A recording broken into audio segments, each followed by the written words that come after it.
Oke, baik, selamat siang anak-anak. Apa kabar kalian hari ini? Ibu harap kita semua dalam keadaan sehat dan masih baik-baik saja, meskipun saat ini kita sedang dilanda oleh COVID-19.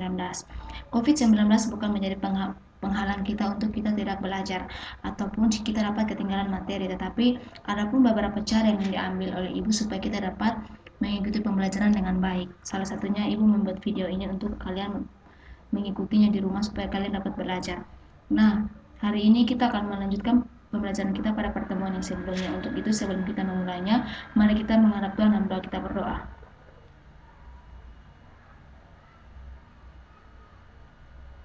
Berdoa selesai. Pembelajaran kita pada saat ini yaitu metode ilmiah dan keselamatan kerja di laboratorium. Apakah ada di antara kalian yang tahu fungsi dari kita belajar metode ilmiah atau fungsi dari kita belajar keselamatan kerja di laboratorium?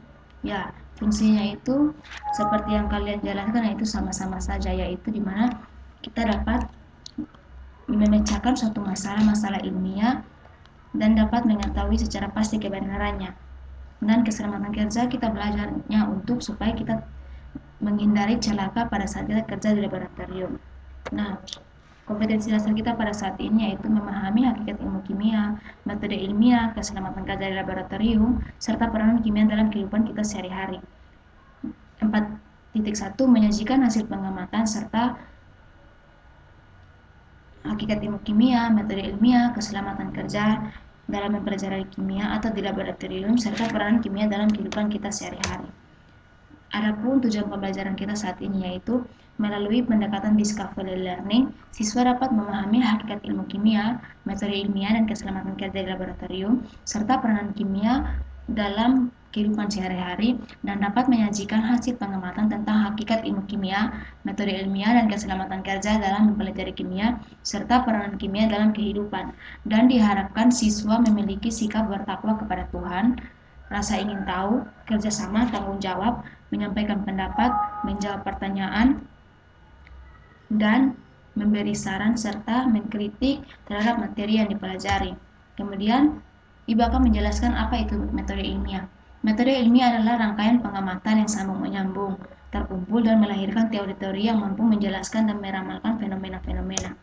Nah, adapun langkah-langkah metode ilmiah, yang pertama merumuskan masalah. Merumuskan masalah, dalam metode ilmiah, masalah didefinisikan sebagai sesuatu yang harus diteliti untuk memperoleh jawaban atas sesuatu pertanyaan. Masalah dirumuskan dalam bentuk pertanyaan. Contohnya, pada saat terjadi banjir, kita ingin meneliti faktor-faktor yang mempengaruhi banjir. Kemudian merumuskan hipotesis. Hipotesis ini bertujuan untuk mengetahui jawaban sementara terhadap masalah.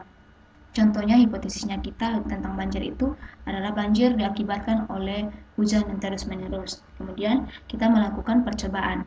Nah, percobaan ini bertujuan untuk menguji kebenaran dari hipotesis atau jawaban sementara yang telah kita buat di tahapan sebelumnya. Maka yang harus kita lakukan adalah melakukan percobaan atau penelitian. Kemudian mengumpulkan data. Saat melakukan penelitian, seorang peneliti hendaknya menulis hal-hal yang penting berupa hasil percobaan. Kemudian membuat kesimpulan dan menyusun laporan.